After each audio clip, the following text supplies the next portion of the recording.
সবুজে ভরা মাঠ এখন সোনালী স্বপ্নে রঙিন। দিনের পর দিন ঘাম জড়িয়ে যারা ধান ফলিয়েছেন, আজ তাদেরই মুখে হাসি। ধান কাটার এই মুহূর্তে মিশে আছে আনন্দ, তৃপ্তি আর আশার আলো। চলুন চোখ রাখে সেই মাঠের দিকে, যেখানে পরিশ্রম আর প্রকৃতি মিলিয়ে তৈরি করছে এক উৎসবের আবহ।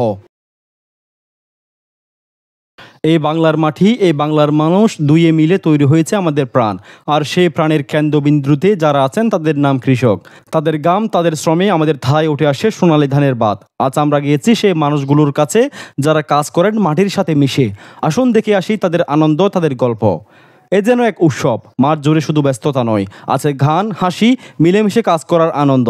এই দৃশ্য শুধু একটা কাজের নয়, বরং ভালোবাসা আর জীবন যুদ্ধের জয়গান। কেউ কিশোর, কেউ বৃদ্ধ, সবাই মিলে করছে ধান কাটা। হাসি মুখে একজন বললেন, ধান কাটার সময়টা যেন আমাদের ঈদের মতো। তাদের এই সরল কথা, মাটির গন্ধমাখা জীবন আমাদের হৃদয়ে নাড়া দেয়। তাদের হাতে নেই ধাম ঠিক করার ক্ষমতা, তবুও তারা স্বপ্ন বুনেন ভালো ফসল, সুদিনের আশায়। ধানের শীষে হাওয়ায় নাচে পাখির ডাক আর মাটির ঘ্রাণ। সবকিছু মিলে গড়ে উঠেছে এক জীবন্ত চিত্রপট। এই প্রকৃতির সঙ্গে সবচেয়ে ঘনিষ্ঠ সম্পর্ক যার, তিনি কৃষক। যখন আমরা শহরের কোলাহলে ব্যস্ত, তখন তারা সূর্য ওঠার আগে মাঠে নামেন, প্রকৃতিকে আপন করে নেন। কাজের ফাঁকে একটু বিশ্রাম, আর সেই সময়টাতেও আছে মিলেমিশে থাকার চিত্র। একজনের থালার রস, অন্যজনের হেসেলে রান্না, সবাই ভাগ করে খায়। এটাই বাংলার চিরন্তন গ্রামীণ সংস্কৃতি, ভাগ করে খাওয়া, ভাগ করে নেওয়া সুখ। আমরা এই ভিডিওতে এসেছি কৃষকের আনন্দের মুহূর্তগুলো ক্যামেরাবন্দি করতে, কিন্তু ফিরে যাচ্ছি অনেক বড় একটা শিক্ষা নিয়ে।